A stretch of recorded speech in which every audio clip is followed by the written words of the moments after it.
Ya baik teman-teman semuanya, kembali lagi di Herianto Bashir YouTube channel.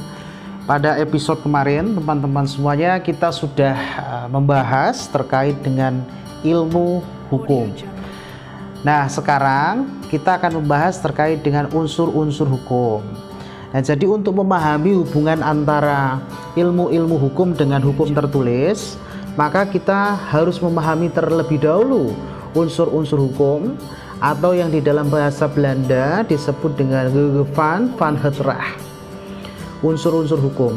Nah, unsur-unsur hukum ini terdiri dari dua unsur. Yang pertama ada unsur ideal, dan yang kedua adalah unsur realnya. Nah, unsur ideal ini terdiri dari dua hasrat. Yang pertama ada hasrat susila, dan yang kedua ada hasrat rasio manusia. Nah, hasrat susila ini menghasilkan kaidah-kaidah hukum. Di dalam bahasa Belanda biasanya disebut dengan rechtbeginselen, kaidah-kaidah hukum atau prinsip-prinsip hukum. Contohnya, tidak ada kesalahan, tidak ada pidana tanpa kesalahan. Nah, itu contohnya. Atau orang tidak boleh dianggap bersalah sebelum ada putusan pengadilan, presumption of innocence, itu prinsip hukum. Nah, prinsip-prinsip hukum, kaidah-kaidah hukum itu dihasilkan daripada hasrat susila, daripada unsur ideal hukum. Nah, sekarang hasrat rasio.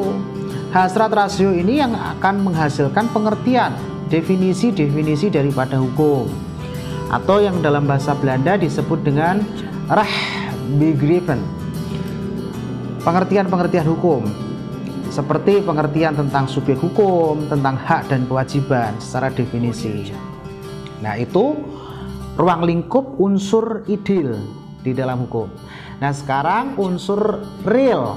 Nah, unsur real di dalam hukum ini apa saja sih? Unsur real di dalam hukum ini, unsur nyatanya ada manusia, ada lingkungan, ada alam sekitarnya, ada alam semesta, kemudian ada kehidupan sosial. Nah, itu unsur real daripada hukum. Nah, unsur real ini nanti menghasilkan tata hukum. Nah, tata hukum ini bisa terwujud karena adanya unsur ideal tadi. Ada kaidah-kaidah hukum yang muncul karena dikaji dari filsafat hukum dan dari segi teoritikal. Maka terbentuklah hukum sebagai tata hukum, terbentuklah norma-norma sesuai dengan kebutuhan unsur realnya.